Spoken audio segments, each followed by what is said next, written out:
Today we have some Edmonton Oilers trade rumors to discuss, plus we also have an update on Tuuka Rask's future in the NHL. We also have an update on potential collaboration coming between the Continental Hockey League and the National Hockey League. We have some signings to discuss, and former renounced draft pick Mitchell Miller, who was drafted by the Arizona Coyotes and later renounced due to a pretty bad incident a few years ago, is back in hockey. We'll discuss all the latest coming up next. So welcome back to another video here at Top Shelf Hockey. Now, as I mentioned, we have a variety of things to talk about here today. Let's start off with a few of the NHL signings that we have. First up, we've got Derick Brassard, longtime NHL veteran. Has kind of become a little bit of a journeyman center iceman here in the last few years, bouncing around to several different teams. Has now signed a one-year deal with the Philadelphia Flyers for $825,000. So this is pretty much an insurance play piece for the Flyers. Brassard can play center, gives them more options, possibly leave Giroux by playing wing. They've had a lot of changes in Philly this year. I know for Brassard, from a personal standpoint, he's got lots of friends on that team. Former New York Ranger Kevin Hayes, former Columbus Blue Jacket Cam Atkinson, who's now a Flyer, who he played with both extensively for a long time, are good friends of his. So I know from a personal standpoint, I certainly see the fit. There was some wondering maybe if he might even return back to the Islanders, but of course, as we know, Lou Lamoriello and the Isles like to keep everything secret. We still don't know the full extent of their offseason moves, but Brassard lands in Philly. I do think it's a good fit. I like the contract, low risk, one-year deal. It certainly can't hurt, and we'll see what they can accomplish there together. It could be a very different-looking Flyers team heading into this 2021 NHL season. The Seattle Kraken have made another signing. They've signed former Montreal Canadian, mostly minor leaguer Gustav Olofsson, who gets a one-year contract. It's a two-way deal, league minimum at the NHL level.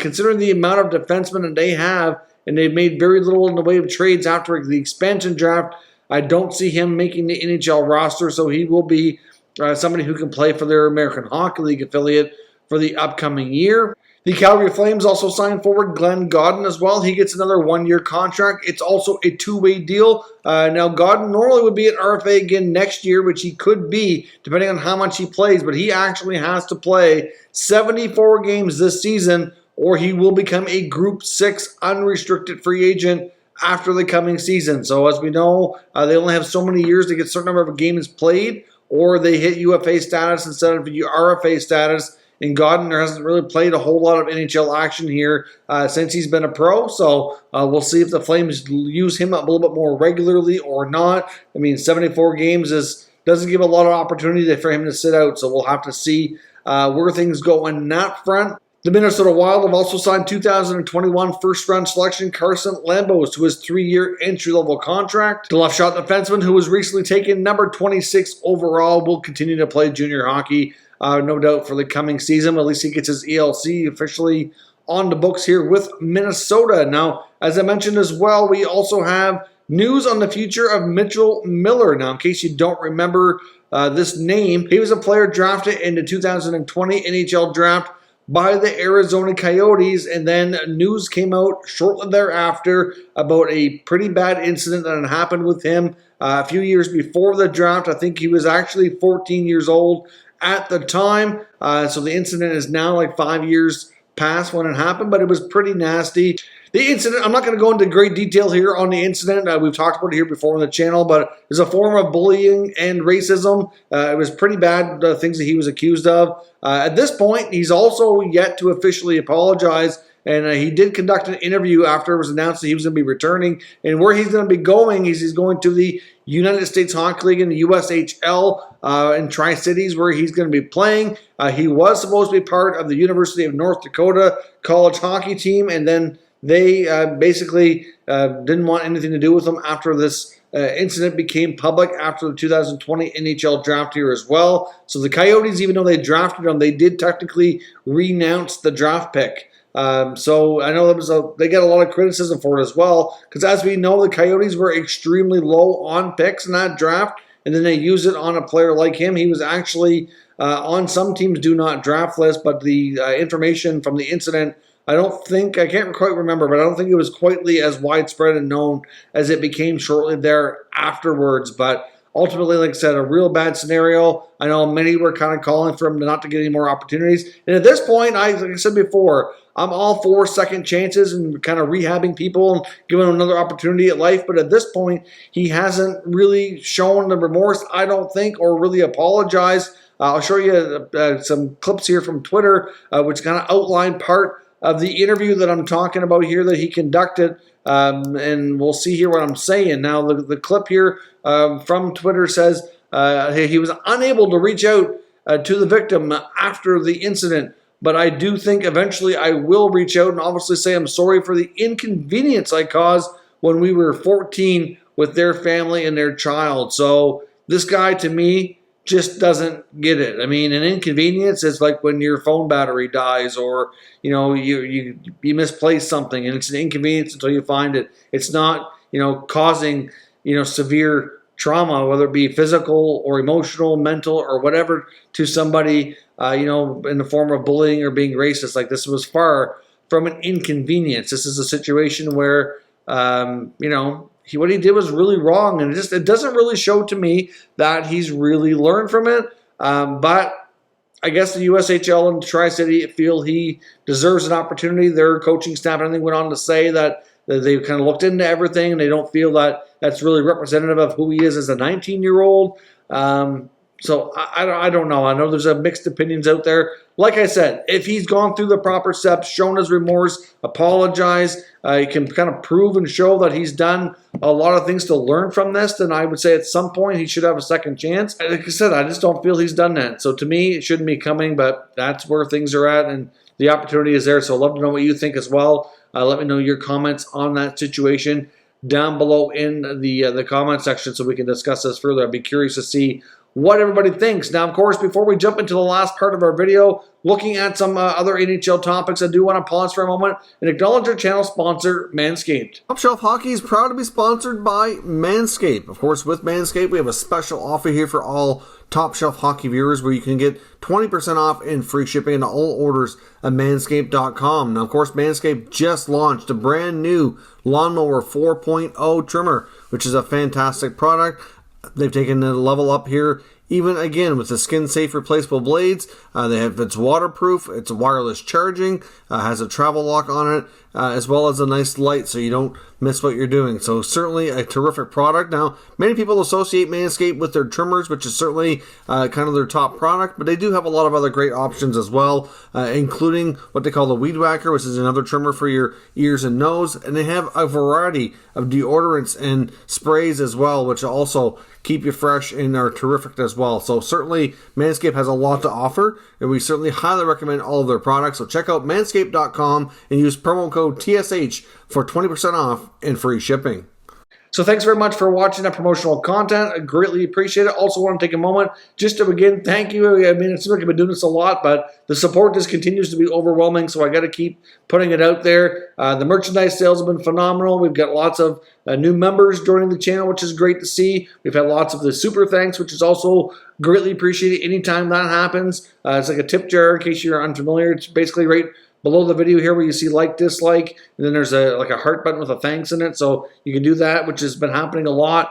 And like I said, the merchandise has been really super as well. I just want to let you know as well, because of all your support, Top Shelf Hockey actually is having a record month for merchandise sales. These hoodies here, between this blue one and the new black ones I put out recently, are by far the top sellers. The t-shirts are doing relatively well as well, but the hoodies by far seem to continually outperform them all. There is a special running until the end of August. I will throw that up on the screen here so you can see the promo codes. Depending if you live in Canada or the US, there's a different promo code and a different special available. I was hoping to be able to offer free shipping to everybody, but where everything ships out of the United States, anything in Canada or anywhere else in the world is considered international shipping. But I can offer sales and promos and whatnot of a percentage off. So Canada people are getting 10% off right now to help with the shipping costs, and the United States folks are getting free shipping for the time being. There will likely be more promos coming here in the fall as well if you're going to be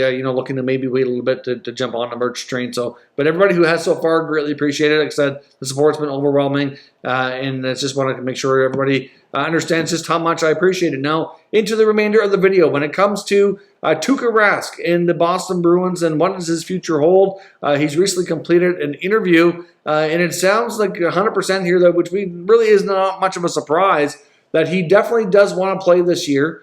He will only play with Boston, and he made it clear that he would sign for cheap. It's not about money for him at this point. He said he's made his money. It's not about chasing a paycheck. It's about trying to go on one or two more runs with the existing group that's with the Boston Bruins and a lot of the longtime teammates that are still there with the club. That's what he made it clear. That's what it's all about. They joked around and asked him if he would play for as little as $250K, which we know is not even possible because the league minimum is $750. But he joked back and said he would as long as he had tons of Bud Light included with the contract. So just goes to show you the guy's willing to play for beer at this point. He loves the sport. He loves Boston. Even though Bruins fans seem to have a little bit of a love-hate relationship with Tuuka, he is extremely dedicated to that organization, and that's the only place he wants to play. So it sounds to me like he's likely going to be signing a short-term deal. Wouldn't be surprised if it's more than 1 year, but we'll see. And it doesn't sound like it's going to have to take a ton of money to get him under contract, and he'll likely be able to return sometime around, I think, December, January, depending on how his recovery is going. So I think for Bruins fans, for the fact you have Linus Ullmark and Jeremy Swayman already, you throw Tuuka Rask in the mix, takes the pressure off of Rask. He won't have to play as much, but it creates a possible goaltending controversy to an extent, depending on how well Swayman's doing. I mean, I know he had a phenomenal start to his pro career last year at the NHL level, and if he keeps that up, it's going to be hard to keep him out of the net.